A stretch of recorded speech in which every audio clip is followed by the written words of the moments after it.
భూమి 1,11,600 కిలోమీటర్ల వేగంతో సూర్యుని చుట్టూ తిరగడానికి పరిగెడుతున్నప్పుడే ఈ భూమండలం ఎన్ని కొండలు, ఎన్ని మహాపర్వతాలు, ఎన్ని మహాసముద్రాలు, ఎన్ని ఎడారులు, ఎన్ని అరణ్యాలు.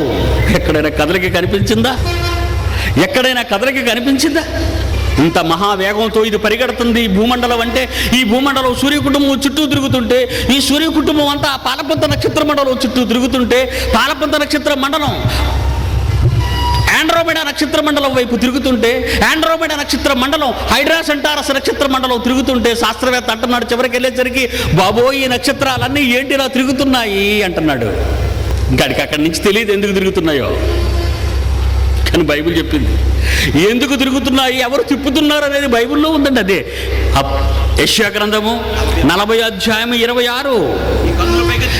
మీ కనులు పైకెత్తి చూడుడి, వీటిని ఎవరు సృజించెను, వీటి లెక్క చొప్పున సమూహములను బయలుదేర చేసి వీటన్నిటికీ పేర్లు పెట్టి పిలిచేవాడే కదా. భూమి పరిగెత్తు పరిగెత్తు, 1,11,600 కిలోమీటర్లు తేడా రాకూడదు. కమాన్ హరియా. 1400 సంవత్సరంలో యోబు అనే మహాభక్తుని చేత దేవుడు రాయించిన మహాజ్ఞానాన్ని చూడండి. నేటికి ఎన్ని సంవత్సరాలు? 2005. 1400 కలపండి టోటల్ ఎన్ని సంవత్సరాలు, ఎన్ని వేల సంవత్సరాల క్రిందట. ఇది 2005, అది 1400 సంవత్సరాలు, 3405 సంవత్సరాల క్రితం యోబు చేత ఏమి రాయించాడో తెలుసా? 38 యోబు గ్రంథం 32 కృత్తిక నక్షత్రములను నీవు బంధింపగలవా? మృగశీర్షిక నక్షత్ర కట్లను విప్పగలవా?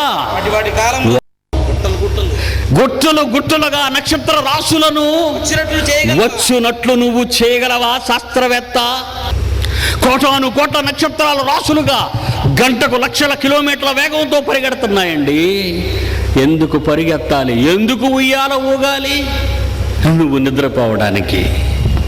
ఈ ప్రకృతి ఎందుకు పరిభ్రమణాలకు లోనవుతుంది? నీ మనుగడ సాగటానికి. నువ్వెవరు? సాక్షాత్తు సర్వేశ్వరుని ప్రతిరూపానివి. ఎవరు నువ్వు? ఒక ముల్లోకాల మహాచక్రవర్తి కుమారుడవు నువ్వు, ఒక ముల్లోకాల మహాచక్రవర్తి కుమార్తెవు నువ్వు. ప్రకృతి అంతా పరిగెత్తాలి.